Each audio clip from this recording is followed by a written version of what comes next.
Buenos días. Me habían pedido que hiciera una presentación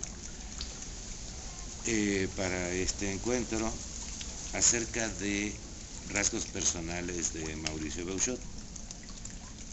Y preferí hacer este video que hacer una presentación escrita. Entonces aprovecho para que con Mauricio podamos platicar de algunas cosas que muchas personas han querido preguntarse sobre su perfil personal. Primero, Mauricio, ¿cómo es que llegaste a interesarte profesionalmente en la filosofía? Bien, tiene una larga historia esto, voy a tratar de abreviarla porque ya desde muy chico, pues se puede decir, desde muy joven, en el seminario me interesé por la filosofía, se empieza a estudiarla de muy joven y se fue profundizando hasta que después también ya asumí el estudio de la filosofía de manera profesional y después de incluso de dedicación exclusiva, poco a poco me fue atrapando, me fue centrando en la filosofía y a pesar de que también había estudiado cosas de teología, cosas de psicología, etcétera, me he dedicado propiamente a la filosofía. Es toda una postura personal, incluso responde a mi biografía, y yo creo que ahorita me encuentro pues como en lo mío, bien ubicado y contento.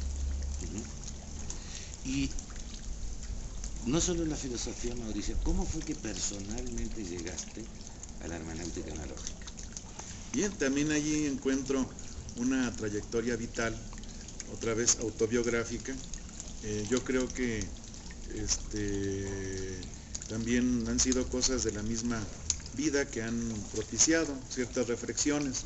También el encuentro con ciertas personas, allí también has estado tú presente, Ricardo, en nuestros diálogos, aquellos que hubo desde principios de los 80 en la cuestión de hermenéutica y psicoanálisis, pero también yo diría sobre todo la misma necesidad que se plantea como exigencia real del estudio y de la investigación, sobre todo por parte de algunos investigadores de clásicos, porque si bien yo estuve muchos años, desde el año 79 hasta el año 91, en el Instituto de Investigaciones Filosóficas, y allí se trabaja más bien la filosofía analítica.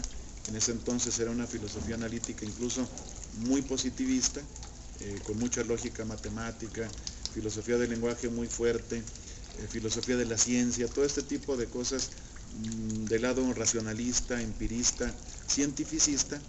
Después, en el año 91, paso a coordinar el Centro de Estudios Clásicos del Instituto de Investigaciones Filológicas, y en este Instituto de Filológicas más bien lo que se trabaja o se tiene como fondo ideológico es la literatura, la lingüística, la antropología, la historia, es decir, cosas que en el ambiente actual llamado de tardomodernidad o de posmodernidad sería una filosofía más relativista, más abierta, inclusive con cierto riesgo, cierto peligro de perderse, de diluirse, etc.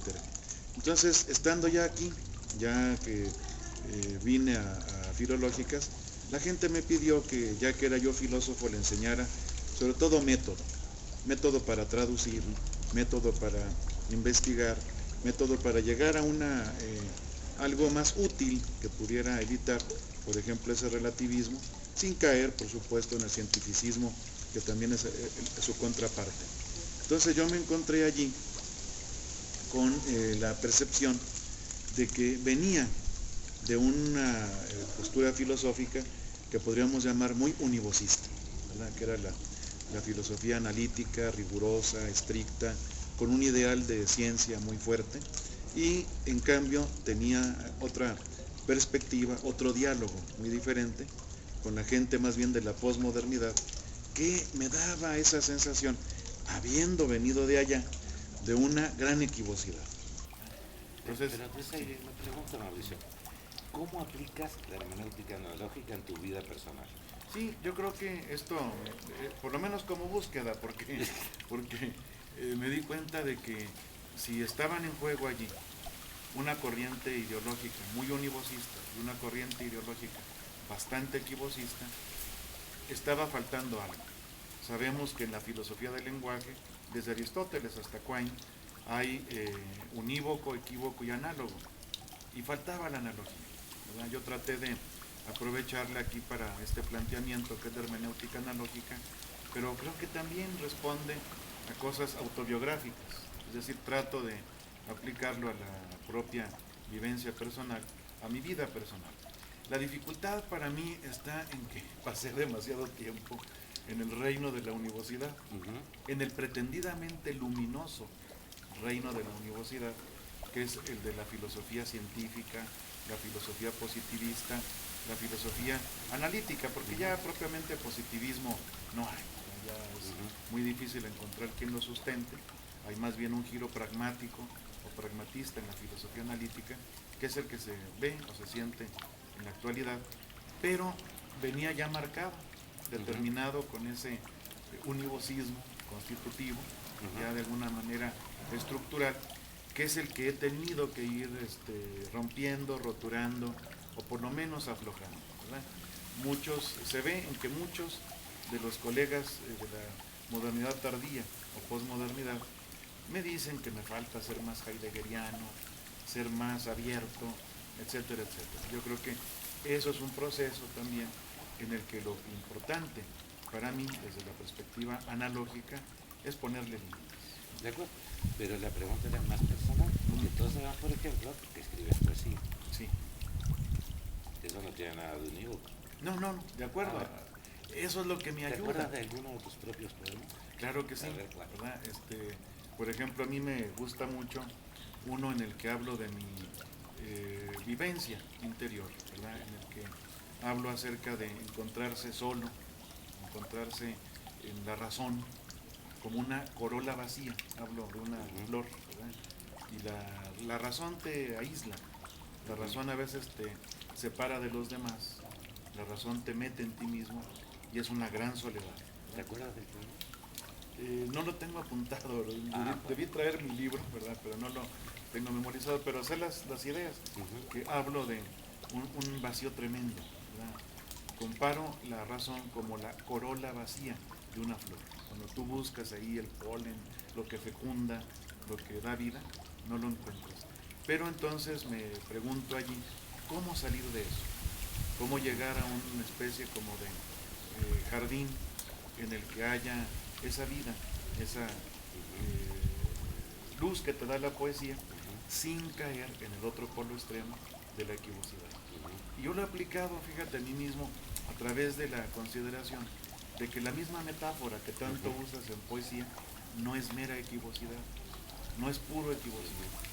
La analogía tiene como una de sus formas la metáfora, no la única, ni tampoco únicamente la metáfora es analógica, hay otros tipos de metáfora, ni tampoco es lo único con lo que se hace poesía con lo que se pueda, con metonimia, con ironía, con muchísimos recursos trópicos del lenguaje o de la literatura, pero sí, esta confluencia de poesía y de ciencia, fíjate tú cómo son cosas totalmente, pretendidamente la ciencia unívoca, y pretendidamente, porque tampoco estoy de acuerdo, que la poesía sea lo vago, lo misterioso, lo puramente ambiguo o equívoco, sino que la metáfora misma se coloca en ese término medio, en ese in-between, en ese intersticio, en el cual se pueden conjuntar las dos. Pero hablando de intersecciones, Mauricio, hay otra intersección que tú haces,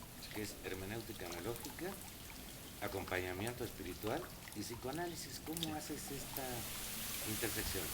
Sí, yo creo que ahí también es aplicación vivencial, existencial, de la misma hermenéutica analógica, porque hay corrientes también en psicoanálisis e incluso en dirección espiritual que tienden a ir por caminos demasiado, a mi gusto, univocistas, casi directivos, ¿verdad? Casi, el nombre lo dice, dirección espiritual, pero también, tú lo sabes, en psicoanálisis y en psicoterapia se discute si puede ser plenamente direccional o directivo el trato con la persona a la que tratas de ayudar, Y el otro polo opuesto también, de los que dejan todo a ver qué sale, ¿verdad?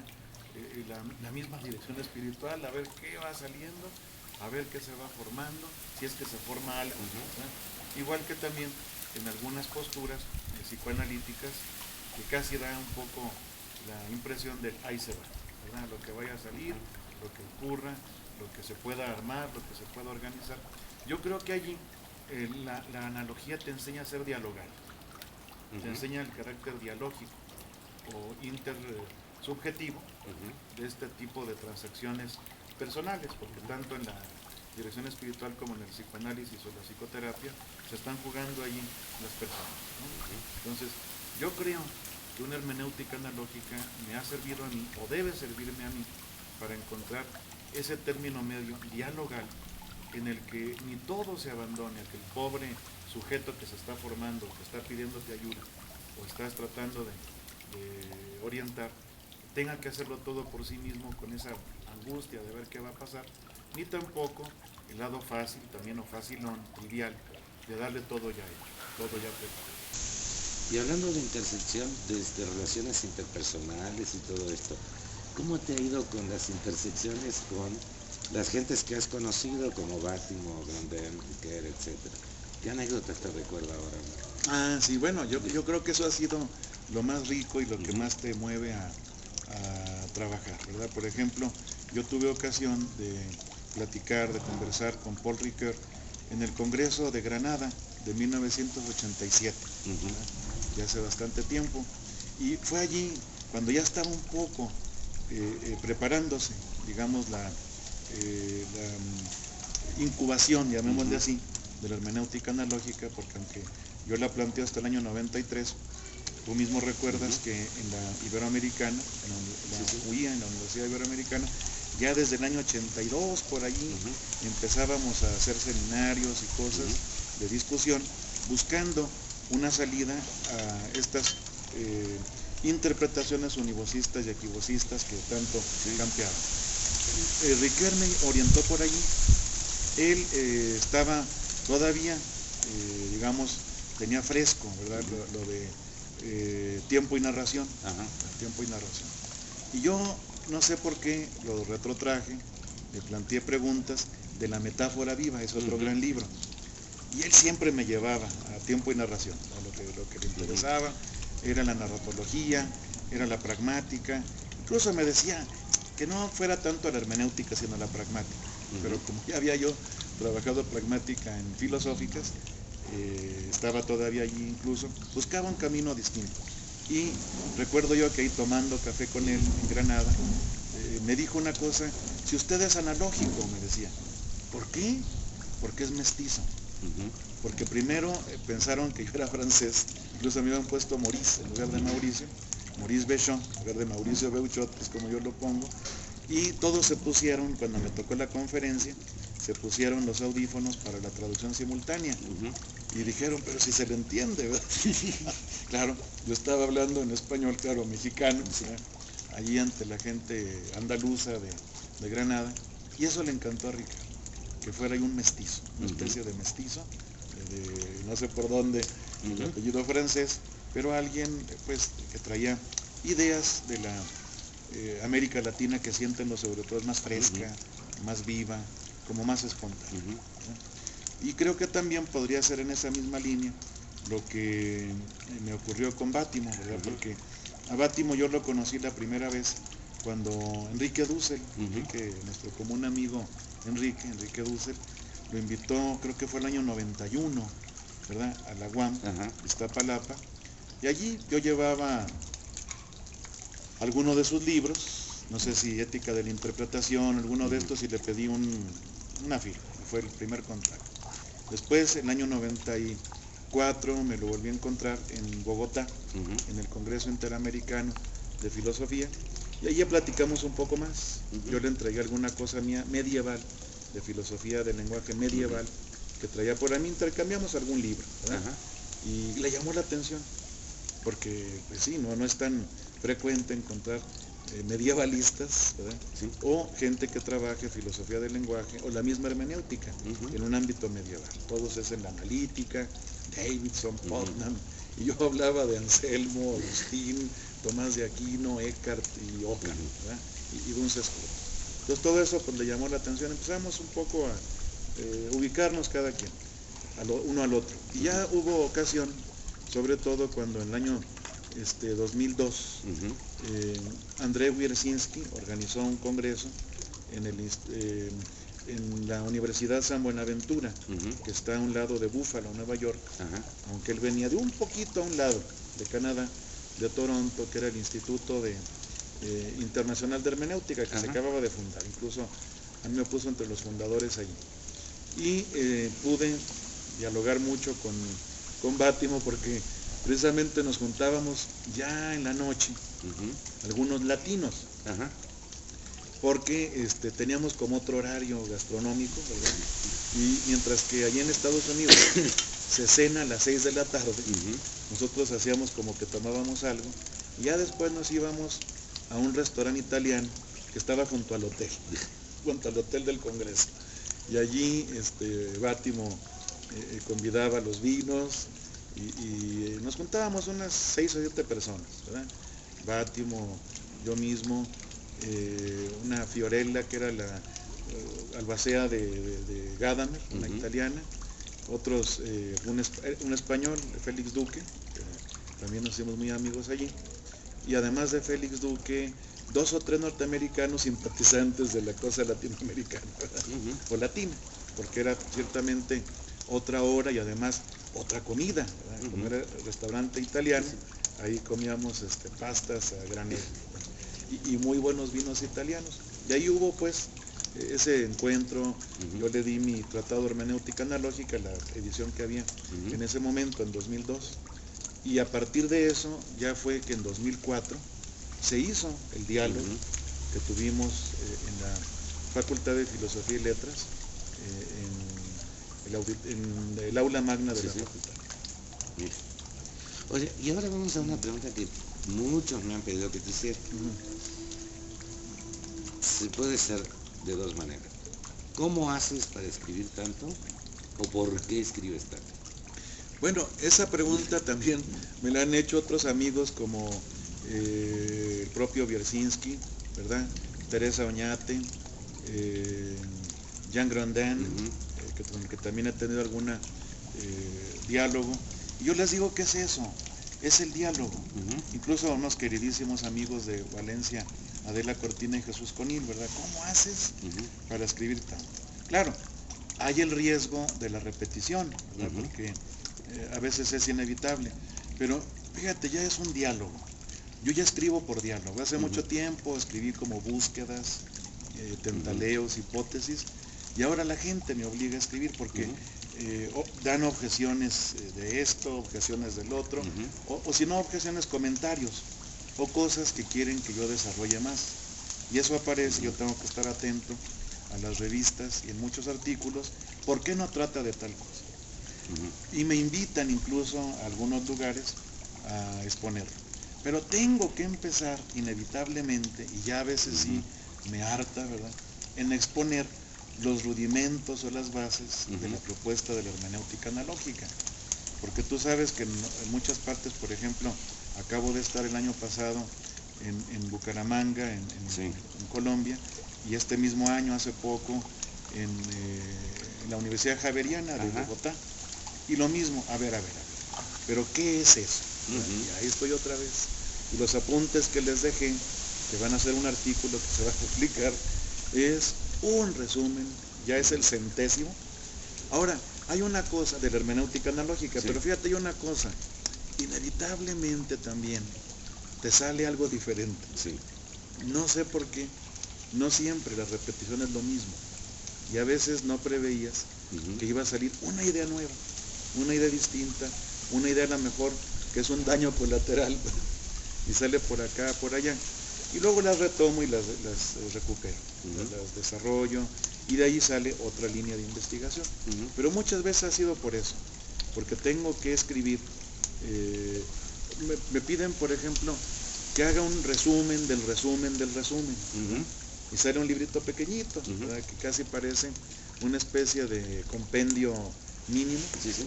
para 50 minutos de la hermenéutica analógica. Ujú. Y luego el intermedio, y luego el tratado grande, y luego el mediano, y así. Y los distintos temas de aplicación. Y los distintos temas de aplicación que curiosamente se han centrado mucho en más o menos la misma línea. Digamos, hay mucho de aplicación de la hermenéutica analógica, por supuesto que en filosofía, en psicoanálisis, Ujú. en pedagogía y un poco más también en el derecho. Ujú. Pero yo quisiera ver más aplicaciones, claro que no voy a hacer yo, la tienen que hacer otros de los Ujú. que son pues partes del equipo Ujú. o del grupo de hermenéutica analógica, que ya es un grupo muy grande. Ujú. Y a mí me gusta eso, porque no puedo yo trabajar en solitario. Y hay gente que la tiene que aplicar a la historia, a la literatura, a otras cosas, inclusive, además del derecho, me preguntaban mis amigos Adela Cortina y Jesús Conil, igual otro de Valencia, que es Agustín Domingo, Moratalla, ¿por qué no lo aplicaba eso a la filosofía política? Y ya se han dedicado a eso un profesor de allí mismo, que es Francisco Arenas Dols, Ujú. que tiene un librito hacia una hermenéutica analógico-crítica, Sí. aplicable a la filosofía política Ujú. y a la ética, que es lo que más trabajan allá. Y otro que es de formación de ciencias sociales y políticas, que es Napoleón Conde, que está aplicándolo también a la Ujú. política misma, ¿no? Entonces todo eso se va Ujú. ampliando, se va abriendo, va encontrando como diferentes ámbitos de aplicación. Ujú. Pues y hablando de eso, de lo que decías tanto de el movimiento que se ha dado alrededor de hermenéutica y de hermenéutica analógica, Sí, y el seminario de hermenéutica analógica en el Instituto de Filológicas, sí. ¿cómo ves el futuro? Sí, mira, yo creo que lo más importante había sido esto que ahorita hemos denominado el movimiento, ¿verdad? Ujú. Porque el seminario es una cosa más institucional, que hay que cuidar mucho y ponerle mucho cuidado. Pero yo creo que toda esa base, digamos un poco así, base de apoyo, que son ya muchas personas. Aquí mismo en México ya, tú lo sabes, perdimos la cuenta de quiénes son, quiénes están haciendo algo. A veces nos enteramos por las publicaciones que salen, etcétera, etcétera. Y lo mismo está pasando, por ejemplo, en España. En España hay hermenéutica analógica en varios lugares que yo ni sabía, yo no tenía conocimiento, pero cuando el año pasado, por estas fechas, finales de marzo, no, principios de marzo, el año pasado, se hizo en Valladolid un coloquio sobre la recepción de la hermenéutica analógica en España. Fueron de muchas partes y dieron noticia. Uno de los ponencias fue de lo que se ha publicado en España sobre hermenéutica analógica. Ya es una cosa casi inabarcable, ¿verdad?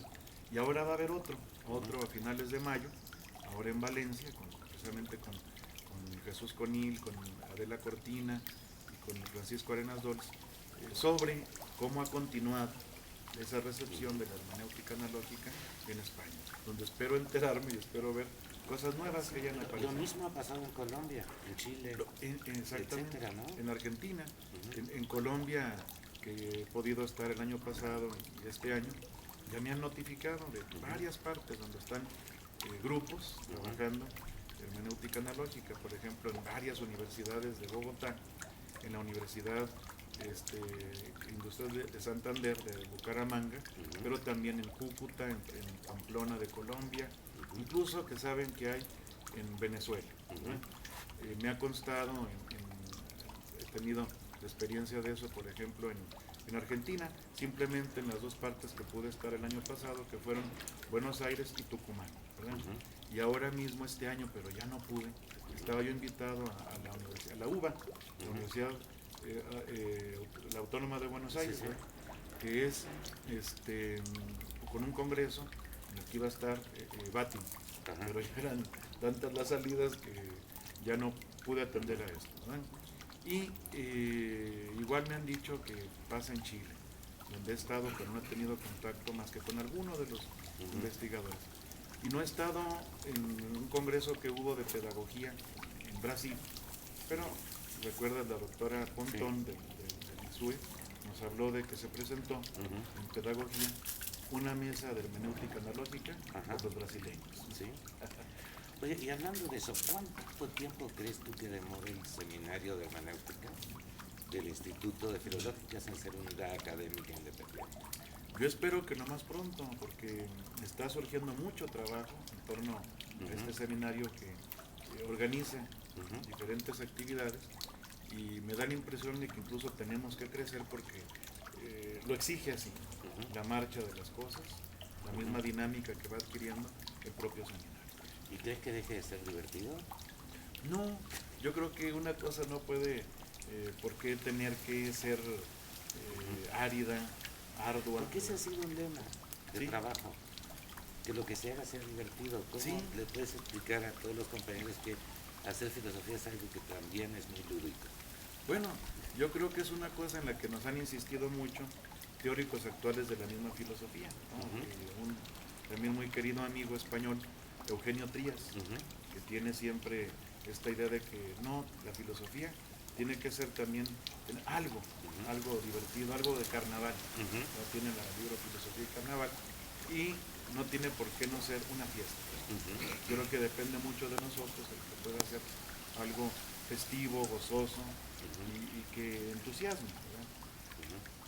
Bien, Mauricio, pues muchísimas gracias. Espero gracias a ti. que haya quedado más o menos un perfil personal de Mauricio, aunque como ustedes se dan cuenta es muy difícil sacarle un perfil personal, porque siempre termina hablando de lo académico. Bueno, pues hice lo que pude. Gracias. Gracias. Me preguntas por qué me voy. Es la verdad. Buscamos la otra vida porque tenemos miedo de quedar reducidos a un simple suspiro del abismo. Yo no quisiera perderla, mientras voy buscándola con mis ojos de firmamento. Pero he estado buscándola torpemente en la razón, creyendo que lo era todo, que podía mostrarme el camino, que podía crearla. La supervivencia eterna que yo buscaba no estaba en ella, su corola estaba terriblemente vacía.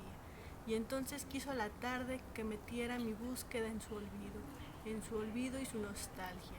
Nostalgia de cosas que todavía no se van, porque son del universo.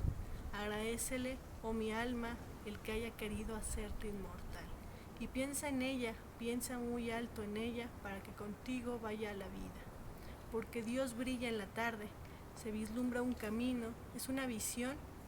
Soy la noche, no solamente una sombra dentro de ella, y si no he de estar vacío, ¿por qué siento dentro de mí tanto rumor de pájaros despiertos, tantos árboles que apagan de un soplo las últimas luces que han quedado bien acurrucadas en sus ramas? ¿Por qué tengo incrustada tanta estrella impotente de apagar su luz? ¿Qué blanca tristeza poseía la luna? Si no he de estar vacío, ¿por qué todo esto? ¿Por qué todo este vacío? Ya se presiente el sueño, ya se presiente Dios.